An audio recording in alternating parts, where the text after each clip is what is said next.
O nosso estudo de hoje tem como título O uso de adornos e a aliança de casamento. Quando achamos que não precisamos ouvir mais nada, porque estamos perfeitamente satisfeitos com o que temos e deixamos de buscar, isso é perigoso. Quando nos contentamos com a compreensão da verdade que possuímos, deixamos de procurar mais luz, não por se tratar de nova luz ou nova verdade, mas de luz que nos foi ocultada por uma liderança apóstata. É como quando estamos sentados à mesa. Depois de saciados, podem colocar diante de nós o que for. Já comemos o suficiente, estamos satisfeitos e não somos tentados a provar mais nada. Se estivermos plenamente satisfeitos com a nossa condição ou situação, deixaremos de buscar. Penso nisso quando alguns adventistas dizem: nós temos a verdade. Eu não digo o contrário, mas permitem-me então perguntar: você tem toda a verdade que Deus deseja que você tenha? O Senhor dirá quando chegarmos ao céu: vocês não precisam aprender mais nada, pois já sabem o suficiente? É isso o que acontecerá? Sabemos que não. Precisamos caminhar na luz recebida e assim receberemos mais luz.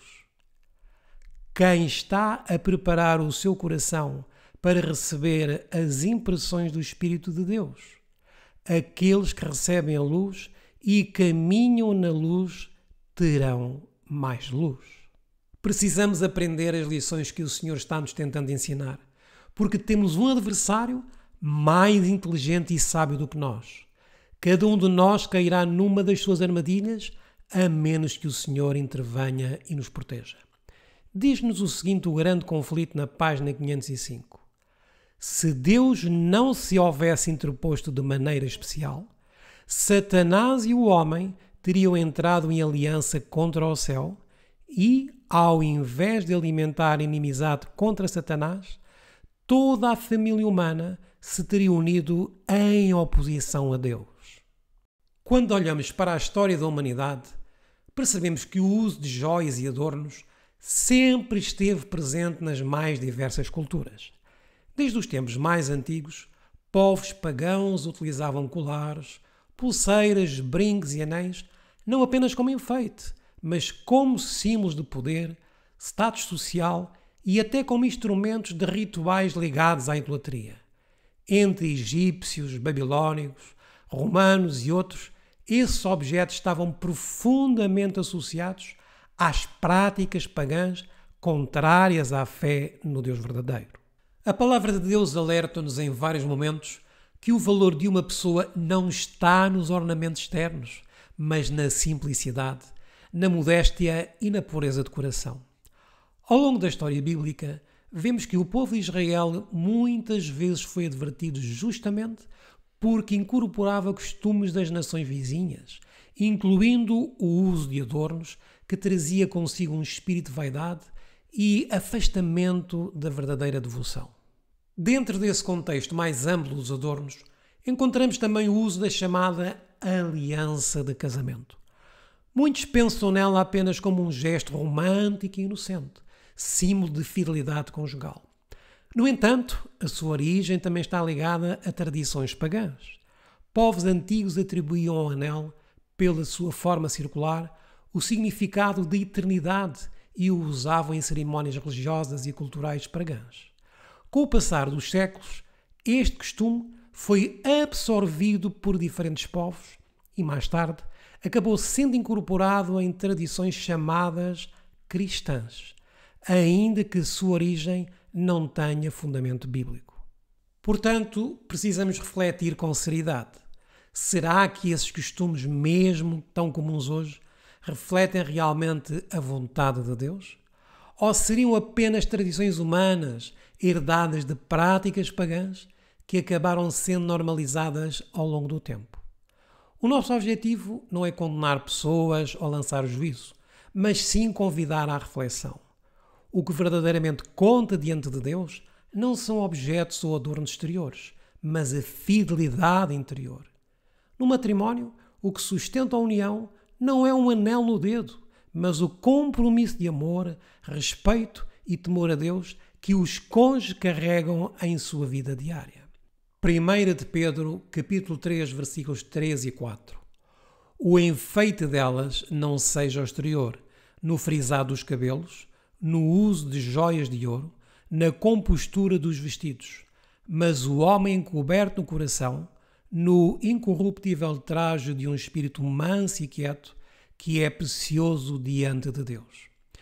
Pedro está dizendo claramente que Deus não se agrada do adorno exterior, ouro, enfeites, aparências, mas valoriza o espírito manso, o caráter puro, o coração humilde.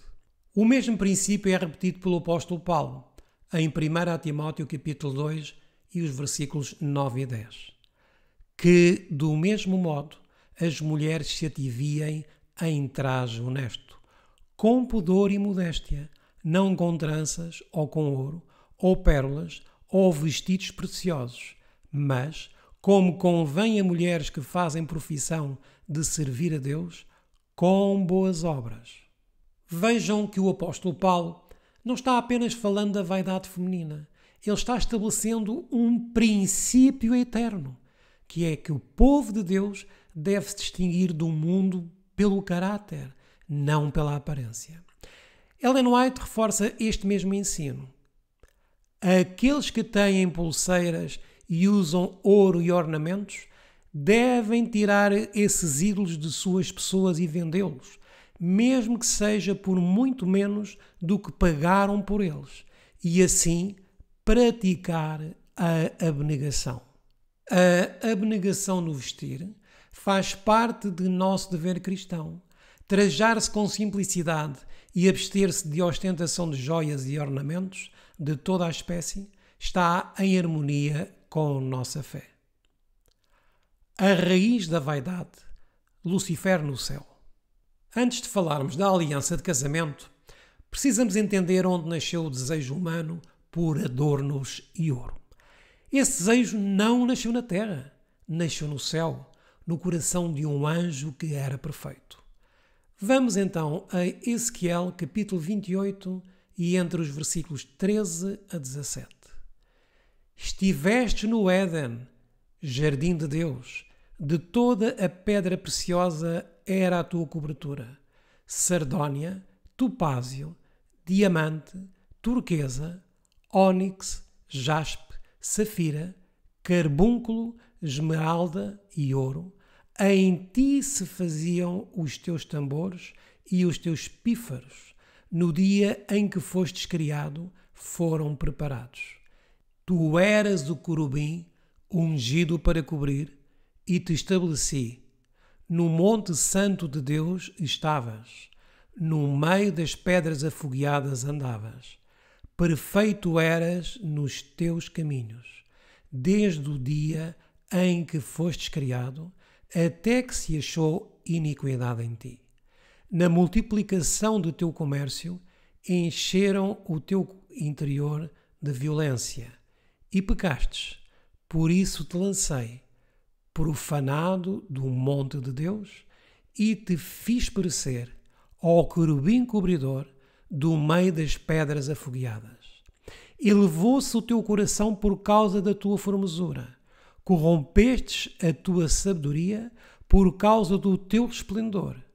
Por terra te lancei, diante de reis te pus, para que olhem para ti.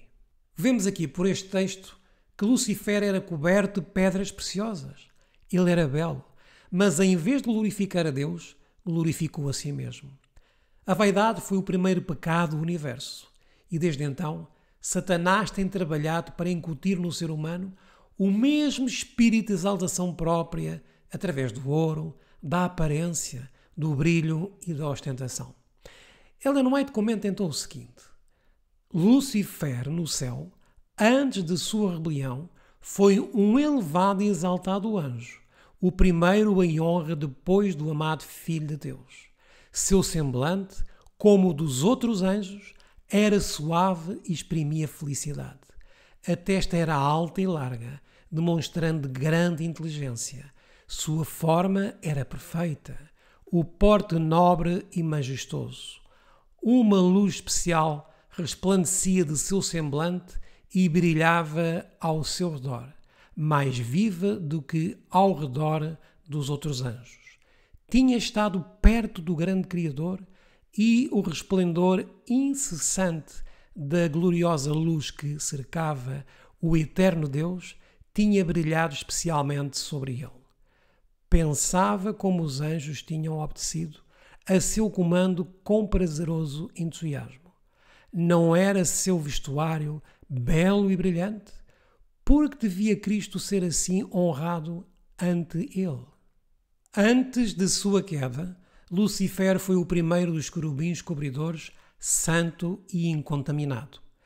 Assim diz o Senhor Jeová: Tu és o aferidor da medida, cheio de sabedoria e perfeito em formosura. Estavas no Éden, jardim de Deus. Toda a pedra preciosa era a tua cobertura. Tu eras querubim ungido para proteger, e te estabeleci. No monte santo de Deus estavas, no meio das pedras afogueadas andavas. Perfeito eras nos teus caminhos, desde o dia em que fostes criado, até que se achou iniquidade em ti. Ezequiel 28, 12 a 15.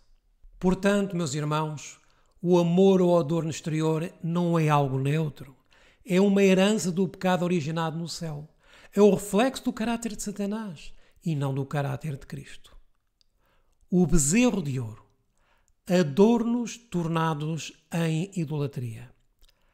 Não é por acaso que os adornos sempre se associaram à idolatria. Em Êxodo capítulo 32, quando Moisés estava no monte, o povo exigiu deuses. E Arão disse o seguinte, em Êxodo capítulo 32, e os versículos 2 a 4. E Arão lhes disse: Arrancai os pendentes de ouro que estão nas orelhas de vossas mulheres e de vossos filhos e de vossas filhas e trazei-mos. Então todo o povo arrancou os pendentes de ouro que estavam nas suas orelhas e os trouxeram a Arão. E ele os tomou das suas mãos e trabalhou o ouro com um buril e fez dele um bezerro de fundição. Então disseram: Estes são os teus deuses, ó Israel, que te tiraram da terra do Egito. A imagem idólatra foi feita com o ouro que estava nos corpos do povo. Os adornos que Deus nunca ordenou foram matéria-prima da apostasia. Ellen White comenta em Patriarcas e Profetas, na página 224. Arão temia pela sua própria segurança e, em vez de manter-se nobremente pela honra de Deus, rendeu-se às exigências da multidão. Seu primeiro ato foi ordenar que os brincos de ouro fossem reunidos dentre todo o povo e trazidos a ele, esperando que o orgulho os levasse a recusar tal sacrifício. Voluntariamente, porém, cederam os seus ornamentos e destes fez um bezerro fundido, à imitação dos deuses do Egito. O povo proclamou: Estes são os teus deuses, ó Israel, que te tiraram da terra do Egito. E Arão, vilmente, permitiu se fizesse este insulto a Jeová. Fez mais. Vendo com que satisfação o Deus de ouro era recebido, construiu um altar diante dele e fez esta proclamação: Amanhã será festa ao Senhor. A aliança de casamento. História e paganismo. E é aqui neste ponto que precisamos tratar da aliança de casamento. Muitos dizem: mas isso é diferente, é símbolo sagrado, não é vaidade. Será que ela tem origem divina? Será que foi Deus quem ordenou esse aro de ouro no dedo? A resposta com base na história é não. A aliança de casamento não nasceu com o povo de Israel, nem com a igreja primitiva cristã. Ela veio de tradições pagãs. Vejamos então a sua trajetória histórica. Vamos começar com o Egito Antigo. Mais de 3.000 anos antes de Cristo, os egípcios já usavam anéis como símbolos da eternidade. O círculo, sem começo e sem fim, era associado ao culto do sol, à vida cíclica ou reencarnações sucessivas e ao conceito pagão de imortalidade natural. Homens egípcios presenteavam suas esposas com anéis de metal ou de papiro trançado, como símbolo de união, não com base em Deus, mas com base na religião pagã. Avancemos um pouco na história e vamos agora aos tempos da Grécia e de Roma. Os gregos adotaram o costume e associaram o anel ao vínculo legal entre homem e mulher. Já os romanos deram um passo adiante. Passaram a usar o anel como símbolo de posse. O marido colocava o anel na esposa para indicar que ela lhe pertencia. Foi nessa época que surgiu a superstição da vena amoris, a ideia de que havia uma veia que saía do dedo anelar da mão esquerda diretamente ao coração. Não há nenhuma base científica nisso, mas a superstição foi suficiente para fixar a tradição. Chegamos agora ao tempo da Igreja Católica Romana. Séculos depois, a Igreja de Roma incorporou o costume ao ritual do casamento. O paganismo foi cristianizado. O anel, que era um símbolo egípcio, romano e supersticioso, passou a ser chamado de símbolo sagrado. Mas, irmãos, mudar o nome não muda a origem. Vejamos então o que nos diz a palavra inspirada no livro O Grande Conflito, página 45. Quando os cristãos consentiram em unir-se àqueles que não eram senão semiconversos do paganismo, enveredaram por caminho que levaria mais e mais longe da verdade. Satanás exultou em haver conseguido enganar tão grande número dos seguidores de Cristo. A aliança de casamento não tem base bíblica, não foi ordenada por Deus e é sim um adorno de ouro, tal como os brincos, colares, anéis condenados nas Escrituras. O que diz Ellen White sobre a aliança de casamento? Quando o próprio presidente da Conferência Geral faz uso desta joia pagã, o que é que os seus liderados que não estudam a palavra de Deus e têm no seu coração o desejo por adornos farão? Seguirão o exemplo deste líder para satisfazer o desejo do seu coração carnal e não convertido. O problema é que os líderes seguiram o caminho de volta para o Egito, levando os seus liderados com eles. Ellen White alerta ao povo quanto a isso e diz-nos o seguinte em Testemunhos para a Igreja, volume 5, na página 217. A Igreja deixou de seguir a Cristo, seu guia, e está constantemente retrocedendo rumo do Egito. O professo povo de Deus deixou de acreditar nos escritos da mensageira do Senhor e passou a tratá-los como meros conselhos, que se pode aceitar ou rejeitar, e não como a palavra de Deus para nós. Vejamos o texto no livro de Testemunhos para Ministros, página 180. Alguns se têm preocupado com o uso da aliança, achando que as esposas de nossos ministros se devem conformar com este costume. Tudo isto é desnecessário. Possuam as esposas de ministros o áureo elo que as liga a Jesus Cristo, um caráter puro e santo, o verdadeiro amor e mansidão e piedade, que são os frutos produzidos pela árvore cristã, e certa será em toda a parte sua influência. O facto de o descaso desse costume ocasionar comentários não é boa razão para adotá-lo. Os americanos podem fazer compreender sua atitude com o declarar positivamente que esse uso não é obrigatório em nosso país. Nós não precisamos usar este anel, pois não somos infiéis a nosso voto matrimonial, e o trazer a aliança não seria prova de sermos fiéis. Sinto profundamente esse processo de fermentação que parece estar em andamento entre nós, na conformidade com o costume e a moda. O que Ellen White está aqui a dizer é que este não é um ato pedido por Deus para confirmar um voto que foi feito perante Ele e registado nos livros do céu. Este é um costume pagão, mundano e, como diz o texto, um fermento que estava a crescer dentro do professo povo de Deus. Notem o que ela diz a seguir. Nenhum centavo deve ser gasto com esse aro de ouro para testificar que somos casados, nos países em que o costume for imperioso. Ou seja, só seria obrigatório se houvesse lei prevendo pena de prisão. E então pergunto, existe no Brasil alguma lei que obrigue o uso da aliança de casamento com risco de prisão para quem não a utiliza? Podemos até estender esta pergunta para outros países, para os Estados Unidos, Portugal, México, Paraguai, etc. Há leis que imponham esse uso? É claro que não. Continua o texto. Não temos o encargo de condenar os que usarem sua aliança, que o façam, caso possam fazê-lo em boa consciência.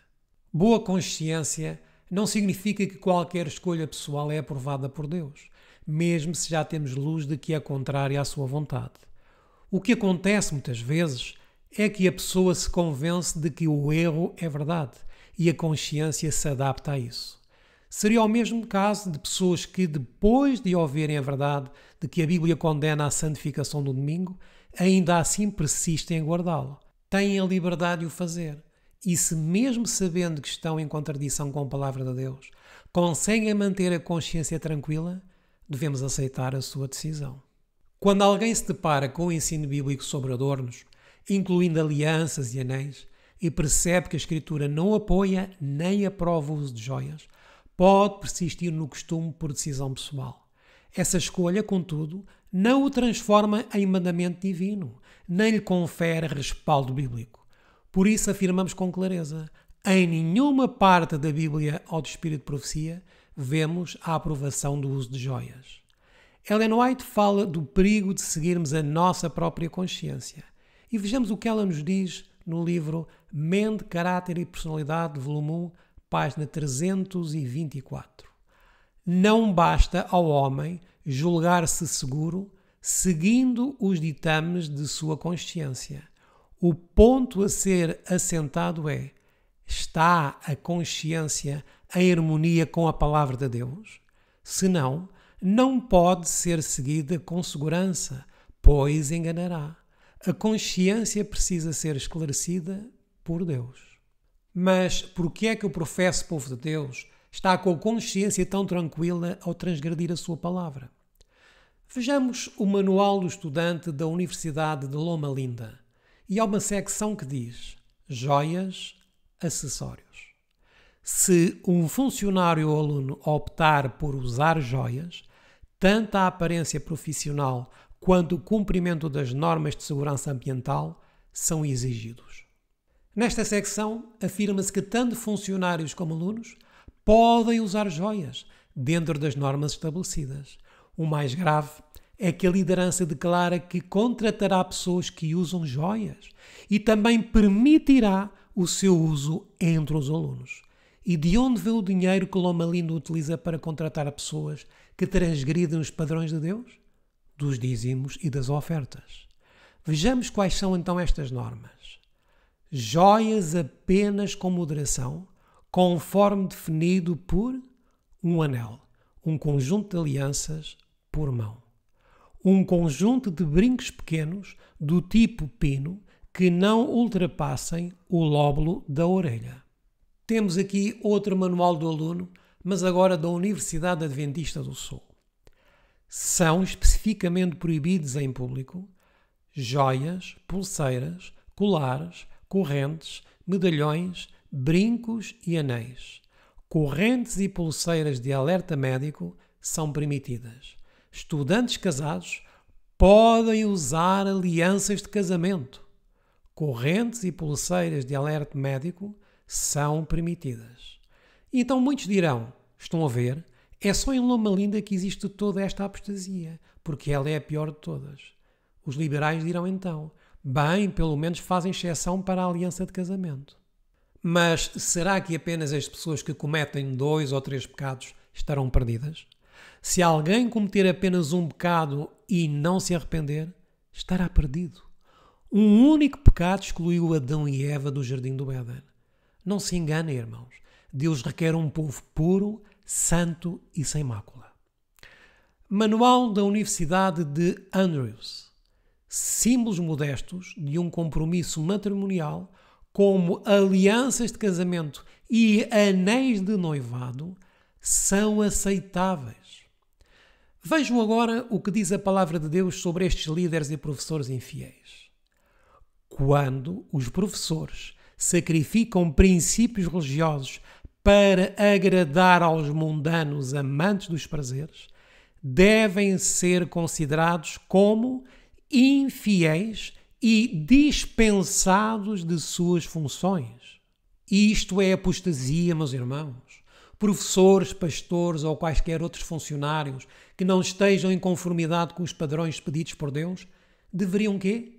Deveriam ser demitidos. Quando irmãos que não estão convertidos quanto ao uso de joias veem esse tipo de comportamento da liderança, acomodam-se na falsa ideia de que Deus aprova tais atos. O mais triste é que pais corporativos colocam os seus filhos em instituições adventistas para, segundo afirmam eles, mantê-los no caminho do Senhor. Mas, na realidade, muitos desses jovens acabam piores do que os mundanos. Muitos de nós não percebemos que estamos a colocar a tradição dos homens acima da palavra de Deus. Por esse motivo, muitos acabarão por guardar o domingo, apenas porque os seus líderes assim o disseram. Se o professo povo de Deus vivesse de acordo com a Bíblia Sagrada e com o Espírito de Profecia, se como povo unido estivessem num só corpo e num propósito comum, se aqueles delegados da Conferência Geral fossem espirituais, então, no dia em que Ayrton Kuller foi apresentado como candidato a presidente da Conferência Geral, ostentando a sua aliança de casamento, símbolo de uma cultura pagã, aqueles delegados teriam rejeitado de imediato a sua indicação. Estes líderes regressaram ao Egito, quando deveriam estar seguindo rumo a Canaã. Voltemos então ao texto. Não achem, porém, nossos missionários, que o uso da aliança lhes aumentará um J ou um tilde a influência. Se eles são cristãos, isso se manifestará no cristianismo de seu caráter, suas palavras, suas obras, no lar e num convívio com os outros. Isto se demonstrará por sua paciência, longanimidade e bondade. Eles manifestarão o espírito do Mestre, possuirão sua beleza de caráter, a amabilidade de sua disposição, seu coração compassivo. Quantos usam a aliança e, no entanto, traem os seus votos? Quantos ostentam ouro no dedo, mas não têm o Espírito de Deus no lar? O casamento não é santificado por um aro de ouro. Ele é santificado pela presença de Cristo no lar. A verdadeira aliança é aquela que fazemos com Deus, e ela não é de ouro, é escrita no coração, com o sangue do Cordeiro. A verdadeira aliança é espiritual. Jeremias, capítulo 31, versículo 33, diz-nos o seguinte: Porei a minha lei no seu interior, e a escreverei no seu coração, e eu serei o seu Deus, e eles serão o meu povo. Esta é a verdadeira aliança, a lei de Deus escrita no nosso coração. O Senhor nos chama a buscar um adorno diferente. Vejamos agora o que nos diz Colossenses capítulo 3, versículos 12 a 14. Revesti-vos, pois, como eleitos de Deus, santos e amados, de entranhas de misericórdia, de benignidade, humildade, mansidão, longanimidade, suportando-vos uns aos outros e perdoando-vos uns aos outros. Se alguém tiver queixa contra outro, assim como Cristo vos perdoou, assim fazei vós também. E sobre tudo isto, revesti-vos de amor, que é o vínculo da perfeição. Esse é o adorno que agrada ao Senhor. Ellen White confirma isto. Em lugar de buscar ornamentos de ouro para o exterior, far-se-ia então diligente esforço para obter aquela sabedoria que é mais valiosa que o fino ouro. Em Apocalipse capítulo 2, versículo 10, na última parte, lemos: Sê fiel até à morte e dar-te-ei a coroa da vida. Esta é a única joia que devemos desejar, a coroa incorruptível que o Senhor dará aos seus fiéis. Continua a irmã White a falar-nos. Os santos terão coroas de glória à cabeça e harpas de ouro nas mãos. Deus está a purificar um povo que não se rege por tradições de homens, mas pela palavra de Deus. Um povo que rejeita a moda e os costumes do mundo e abraça a simplicidade e a modéstia que refletem o caráter de Cristo. Não precisamos de adereços para validar a nossa fé. A fidelidade vê-se no falar verdadeiro, no trato justo e na vida diária orientada pelas Escrituras. Que a palavra de Deus seja o nosso critério nas escolhas, que a sobriedade marque o nosso vestir e viver e que o nosso testemunho seja coerente em casa, na igreja e em público. Onde estamos a fixar os olhos, meus irmãos? No brilho passageiro das joias e dos adornos ou na coroa de glória que receberemos das mãos de Cristo? Sigamos com discrição e firmeza, preferindo o que é permanente ao que é apenas aparência, até ao dia em que o Senhor honrará os fiéis com a sua recompensa.